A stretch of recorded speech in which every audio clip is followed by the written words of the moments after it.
Hi guys. Oh man, it was a rough time getting up this morning.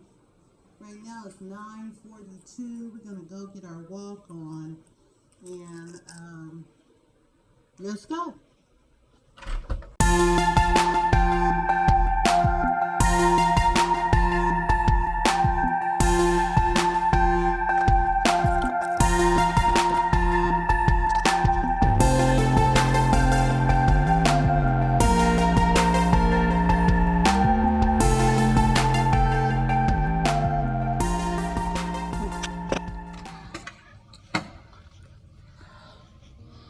All right, guys. Oh, it's nice out here. These are days like this. Uh, Remind me of when I was working and trippy thing. I used to smoke, and we come out on our break, smoke break, and I'd just be smoking and polluting the air, and thinking the whole time, dang, I wish I could go home. So this is one of those kind of days, and I can appreciate it because I don't have to work today. Let's check on our camera just to make sure we got everything going right. Let's see. Looks good. So, happy Tuesday. We are kind of a happy Tuesday. I'm sorry, I didn't get my good introduction going because it was had a lady in her car looking at me. Don't look at me. Anyway, good morning, everybody, and happy day after Memorial Day. I hope you guys had a good time doing whatever y'all did. I didn't do anything. I spent most of the day talking to my niece, who, shame to say myself, the last time I saw her was at a funeral, her aunt's funeral, my sister-in-law. That was the last time I saw her. Anyway, she gave me a quick rundown of what's been going on in her life. And honey, I'll never complain about my life again. And she told me she had brain surgery. She fell down a flight of stairs and busted both her knees. Back injuries. Let's see. So I said brain surgery. But I wouldn't share that with nobody. People go into your brain. Our brains are not that good anyway. We're not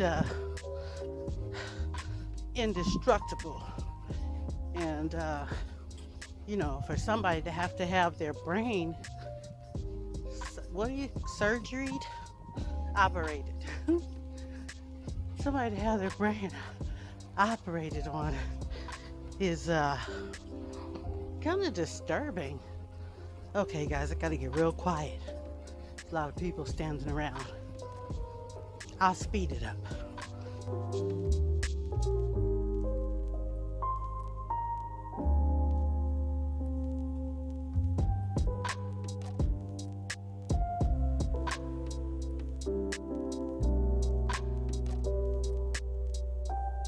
Oh, good morning.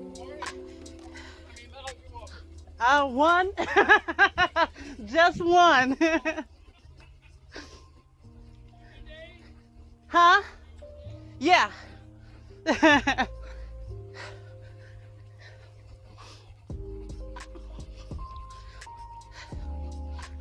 kind of him to stop and chat with me for a minute.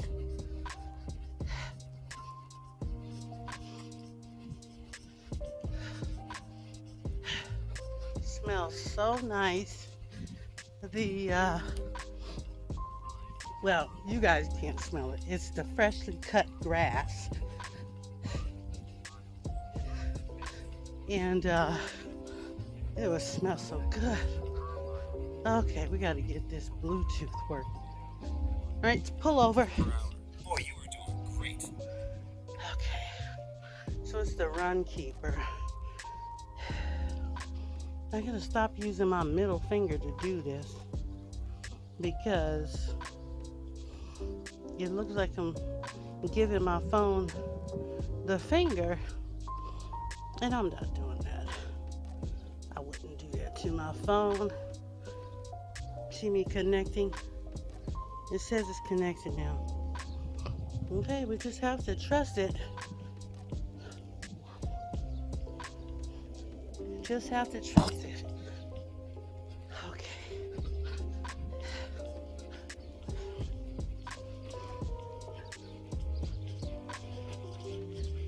All right. We're gonna go. We'll go down to where the we'll go down the bottom of the hill. So I wanted to do a little, well, get a couple of things from Instacart today because you guys know tomorrow I'm going to the funeral, and that's going to be an all-day thing. The funeral is from 11 a.m. until 1 p.m. and then the repast is 1:30 to 4:30 p.m. And I already told you guys it's gonna take me. I said I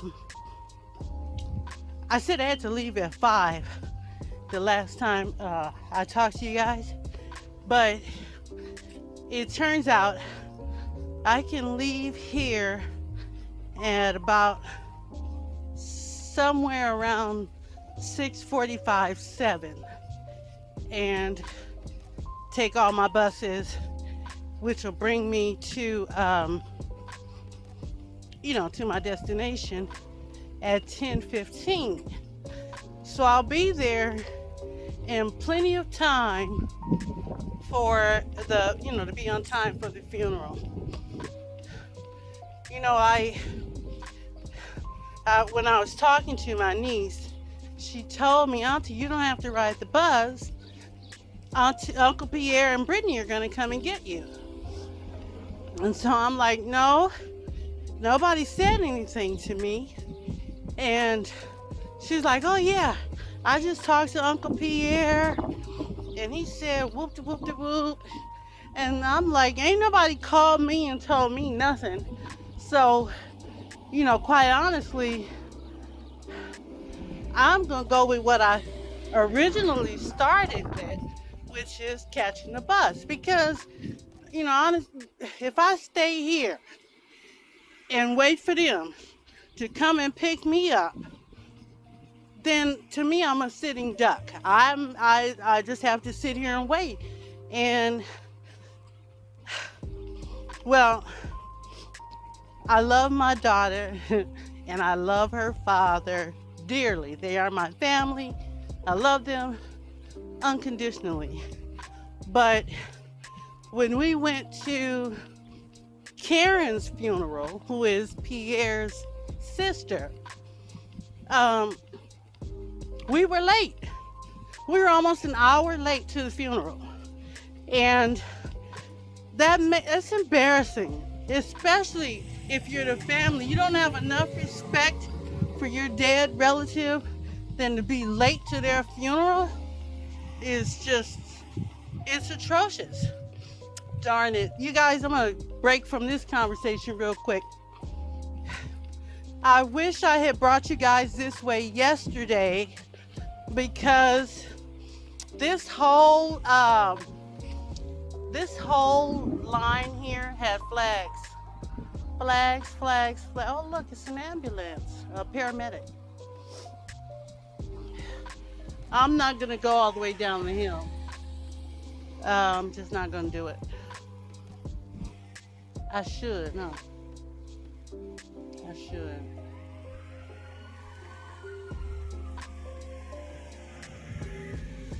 I hope they're okay.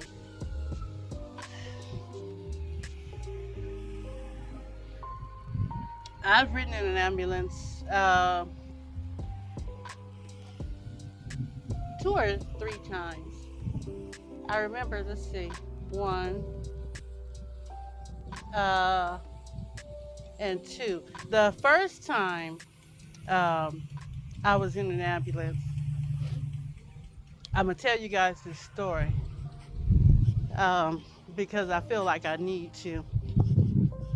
But anyway, before I tell you that, I want to say Brittany and her father, their intentions are good. When we were gonna go to Karen's funeral, I lived in Chatsworth, and so what I did was I took the train from Chatsworth to Pasadena, and then I was just gonna hop a ride with them to the funeral. Well, honey, Brittany, Orlando, and Pierre, they were all late. And because I was riding with them, I was late. It was pouring down, raining that day. It was a weekday, so there was a bunch of traffic on the freeway because it was around, commuter time. Plus, it was LA. You're on a freeway in LA, the Harbor Freeway, which is next to the 405, is the most congested freeway in LA County. So, needless to say, I sat in a corner because I didn't want nobody to see me. But, we went, it was nice. Anyway, I was going to tell you guys about the first time I rode in an ambulance that I'm aware of. And I was barely aware of it then. What happened was I woke up in the middle of, them rushing me to the nearest emergency room. I had gone to have a procedure done. They call it a D&C. I don't know if they still do those anymore, but it's a procedure that requires I would say precision from a doctor. Precision is a good word. So what happened was we'll go around this way. What happened was I made an appointment to see my gynecologist because I was having some issues. And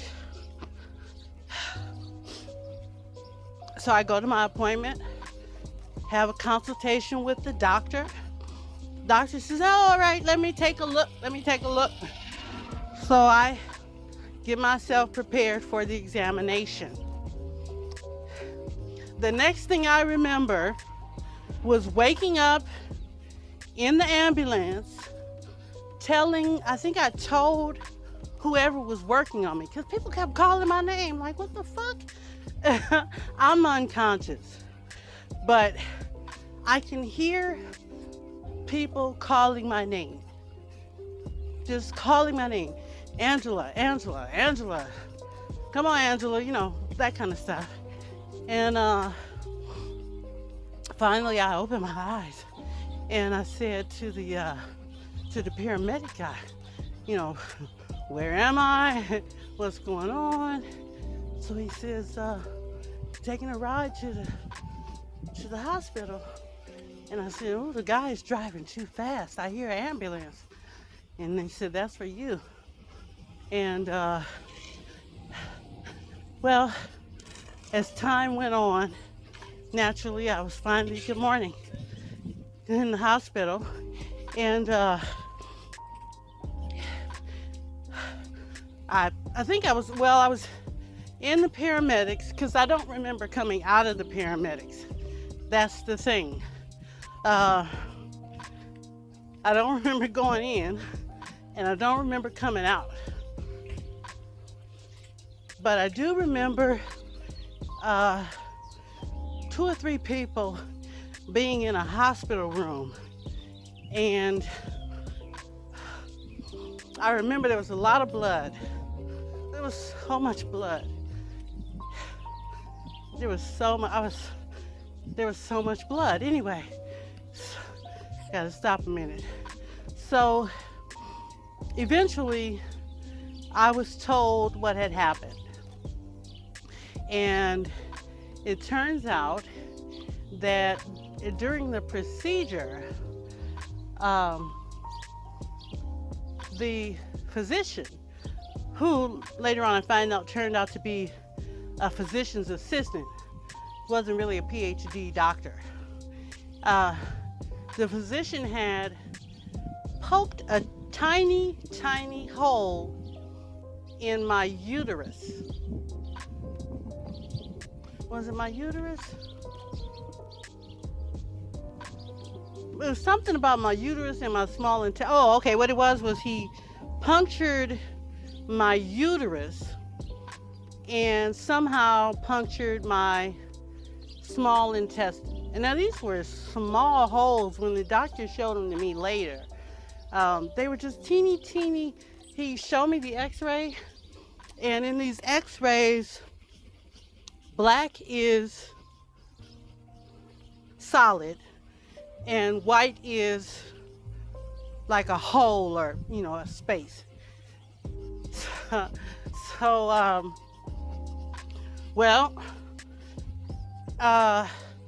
I lived, naturally. You guys know that because here I am. But I remember a nurse telling me, she was like, you need to be mindful of, well, she was trying to explain to me to be mindful of my body without allowing other people to tell me what I should and shouldn't do. Doing my research, things like that. This was before the internet, okay, you guys? So I wasn't quite sure what a DNC was, and let me stop again. And oops, I'm sorry, guys. I forget y'all down there. I wasn't quite sure what the DNC was, and I let this doctor tell me that's what I needed. And when it's kind of a bad situation when you say, go to the doctor, and you're by yourself. You go to the doctor tells you some kind of issue or situation you got going on with your body, and that you need to make a decision almost immediately. I didn't have a cell phone. Did we have cell phones back then? Brittany was about six or 7, but I don't know if they had I don't think they did, and if they did, I didn't have one. So it's not like I could call somebody and ask them for their opinion. My mother was still alive, but like I said, I couldn't call anybody to ask their opinion. It was just it was supposed to be a quick procedure. It was supposed to be I'm gonna go this way because I don't want to walk by the men. It was supposed to be basically what he described it as was we're gonna take a look, see what's going on, and see what I need to do. So I wasn't even expecting any kind of utensil. I don't know if you call them utensils, tools or utensils or apparatus. Yeah, I don't know what you call it. It's not even like getting a pap smear. It's not even that extensive, because they use that little gadget to, open us up. For you women, y'all know what I'm talking about. So this wasn't even that kind of thing. This was just let me look and see. So I let him look, and he was telling me to relax. What the doctor, like, relax, do this, do that. Anyway, so I did everything, and I was completely unknowledgeable of any kind of equipment that he would be using. I thought he would just be using his clean, sterile, gloved hands. And so that was an experience for me. In fact, I can tell you guys this. That was the last time that I went to the gynecologist. It probably is not wise. I do when I go for my, annual physical. All that stuff gets included. But I don't make appointments to go see no doctors, to be looking for something with all kind of tools and weapons behind their back, waiting to butcher me up. So, it doesn't help that I have this, it's like anxiety, this, I don't even know what you call it. I have a paranoia about everything. Like that pregnant woman walking over there. Can you guys see her? I don't know if you guys can see this. I'm gonna turn the camera. Yeah. See, I'm paranoid about her. What the hell is she doing on the base, walking around the track? Go home. But, I can't say that. I'm not saying I'm prejudiced or anything like that. It's just, I don't like too many people around and too much going on. And and that reminds me, I don't have, I got to figure out a way to get just a few more things, because I don't get my my stipend, or whatever you call it. I don't get that until the 3rd. So, well, I have a little bit of food in there. I gotta figure out a way to buy my groceries so they last. You guys know what's a trip? These gophers, he probably gone now. All right. Well, I was gonna try to get the gophers on camera so you guys can see them. Of course, my camera's stopped. Oh, there we go. But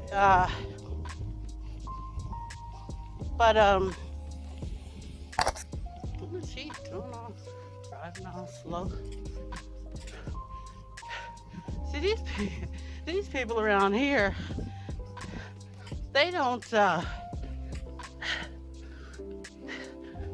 know what I know. You can't just be driving up on people slow like that. Folks don't know what's going on. Oh, honey, this wig is all over the place.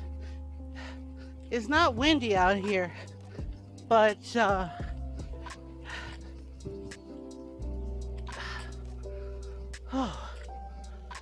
windy out here. It's a little breeze in the shade, but for the most part, it's sunny, and I guess they're off today because there are no cars over there, huh? But I guess I have a little bit of money in my bank account, so I guess I could walk to the store. I don't know, maybe I don't even need anything from the store. Lately, I've been eating only half of what I cook, no matter what it is. I used to be able to eat a whole fish, a medium-sized fish, but I used to be able to eat a whole one. And yesterday, I baked a fish. And, I cut him up. Well, I didn't cut him up, but I sliced him up. You know how you score? I scored the fish. And, I made this really nice butter, lemon brush, or, brush on. And I keep stopping because I don't know. Anyway, and I seasoned it up really good. Put that bad boy in the oven after he was nice and clean and seasoned, and he was good. I just couldn't finish it. I ate one half of it, and I guess it's a good thing. But I gotta be honest with you guys. I'm not eating as much as I used to, which is good. Unless it's bad. All right, you guys. Let's go on in. Got a lot to do today. I still ain't finished that refrigerator. And it's time to start cleaning it all over again. I started on the bottom, the bottom half, and worked my way up to the top. And I stopped at the middle. I did the bottom on one day. And then the next day I did the next shelf. And then I got to the middle shelf. The next day I did the middle shelf. And then the third day, I didn't even do nothing. In fact, I haven't done anything else since. And that was last week. So, let's go on in, guys. Come on, you guys can walk with me to my apartment. Oh goodness, I'm right here. Good morning. Happy day after Memorial Day. Oh boy.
All right, you guys. That is it for today's video. And, I'm going to just get down here and start downloading and editing so you guys can see this video. And as far as my groceries, don't worry about me. because we always got donations downstairs. So, I love you all, and I'll see you in the next one. Bye.